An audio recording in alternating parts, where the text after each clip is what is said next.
В начале встречи Маргарита Симонян, ее супруг, кинорежиссер Тигран Кеосаян и глава МИД Абхазии Нал Арзанба возложили цветы к памятнику студентам и преподавателям АГУ, погибшим в Отечественной войне народа Абхазии. Далее состоялась основная часть мероприятия.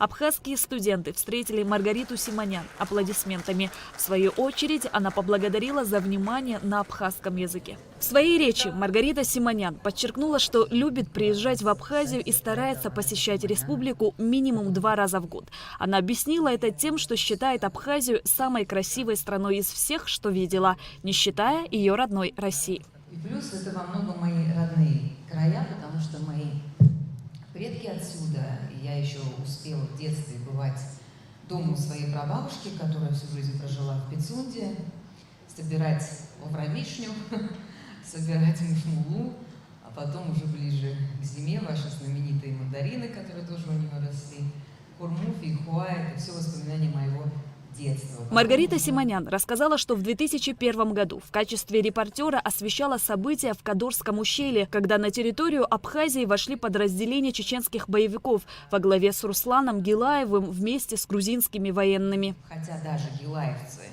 собственно, Абхазии как бы не угрожали, то есть они же требовали от Абхазии, чтобы она пропустила их в Россию, к нам в Сочи. И я лично, и я уверена, что наш народ всегда будем вам благодарны, что вы этих террористов к нам не пропустили. Далее встреча продолжилась в формате вопросов и ответов. Однако студенты засмущались и не сразу стали проявлять активность. И поэтому Маргарита Симонян решила сама выбрать автора вопроса. Республика Абхазия и Российская Федерация взаимодействуют во многих отраслях. И хотелось бы узнать экспертное мнение, насколько прочными являются наши отношения на сегодняшний день. Я даже не могу себе представить силу или тех злонамеренных людей, организаций или даже целые государства, которые, потратив на это все свои ресурсы, смогли бы разрушить многовековые отношения между Россией и Абхазией, российским, русским народом и абхазским народом. Столько вместе прожито, столько крови пролито, столько взаимного, знаете, вращения друг в друга наших культур. В России вы, сейчас, к сожалению, с образованием, как и везде, не очень все красиво, поэтому в России вы, наверное, сейчас найдете человека, который не читал бы Фазиля Искандера. Хотя в поколении моем, и тем более наших родителей, такого человека и найти было нельзя. Не обошли стороной и экономические вопросы. По мнению Симонян, Абхазии нужны инвестиции, и они появляются. На это она обратила внимание, прогуливаясь по столичной набережной, где запустили ряд новых туробъектов мирового уровня. По центру Сухума, и я вижу, что это все развивается в этом направлении. Я видела несколько потрясающих гостиниц абсолютно мирового уровня, которым было бы место и в Сочи, и в Рио-де-Жанейро, и где угодно. И я вот спросила у вашего министра, это кто строит, это ВЭП строит, это ВТБ строит. То есть это российские инвестиции.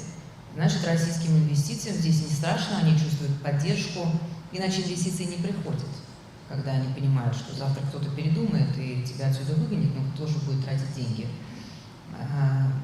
Значит, руководство Абхазии ведет правильную работу по гарантиям для этих инвестиций, а это, безусловно, в значительной части обеспечения будущего Абхазии, потому что земля-то у вас невероятная, фантастическая, нигде в мире такой нет. Студенты затронули ряд вопросов о международных отношениях и, в частности, о ситуации в Закавказском регионе. Как вы смотрите на отношения России ввиду весьма сложных отношений, в особенности с Арменией, чуть-чуть потеплевших с Грузией? Как вы считаете, во что они выльются в будущем? При нынешней власти в Армении ничего хорошего в отношениях между Россией и Арменией я не вижу. Я предвижу только ухудшение этих отношений. Я говорила об этом с самого начала, с 2018 года, когда Пашинян пришел к власти.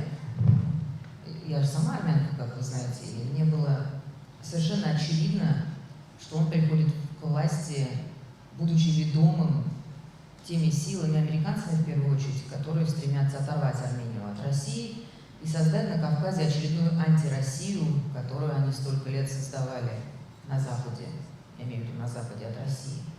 на Украине, а теперь вот на юге Закавказья. Наплевать не то, что на интересы России, но наплевать на интересы собственного народа. Вы видите, как позорно он сдал Карабах, ничтоже сумняшися, вообще пальцем не пошевелив, для того, чтобы его сохранить.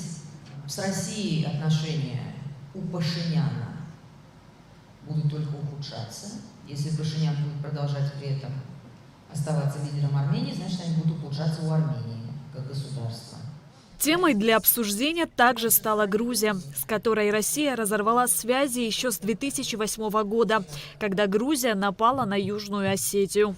Грузинское руководство, которое там у власти сейчас, посылает некие разумные сигналы. У нас есть сведения, что грузинское руководство со всех сторон подначивали с тем, чтобы они открыли второй фронт здесь у вас, как бы отвлекая силы России от нашей работы на Донбассе и на Украине, с тем, чтобы Россия была вынуждена распылять усилия, да, тяжело же. Понятно, что Россия не бросила бы Абхазию, если бы Грузия сейчас пошла очередной войной на Абхазию. Понятно, что Россия, конечно, стала бы помогать, а это значит, отвлекала бы силы оттуда. А силы, они не безбрежные, потому что там, как вы знаете, мы сражаемся ни с какой, не с Украиной. На Украине хватило 3 дней. Мы сражаемся со всем НАТО.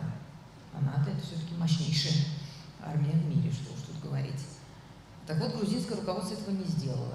Абхазскую молодежь заинтересовала позиция Маргариты Симонян по поводу происходящих событий на Ближнем Востоке. Война между Израилем и террористической организацией «Хамас» в секторе Газа. Те зверства, которые устроил Хамас в тот день, 7 октября, в Израиле, никак не оправдывают, ни одной секунды не оправдывают те кратно превосходящие зверства, которые после этого Израиль устроил в секторе Газа. Это не укладывается в голове, что в современном мире, в 21 веке, народ, пострадавший от Холокоста, народ, помнящий доктора Менгеля и концлагеря, и все ужасы и жестокости, которые действительно были совершены по отношению к этому народу в фашистской Германии, и вообще многовековые гонения во многих странах мира, что этот народ сделает так, что операции кесарево сечения в больнице в Газе будут проводить без наркоза, что детям будут ампутировать ноги без наркоза, что они будут шарашить больницы, дома, многоэтажки, абсолютно неприцельно. Встреча проходила около 1,5 часов, и, завершая ее, Маргарита Симонян поблагодарила всех участников. Шазина Ханагу, Сима Аргун, Заур Кварча, Абхазское телевидение.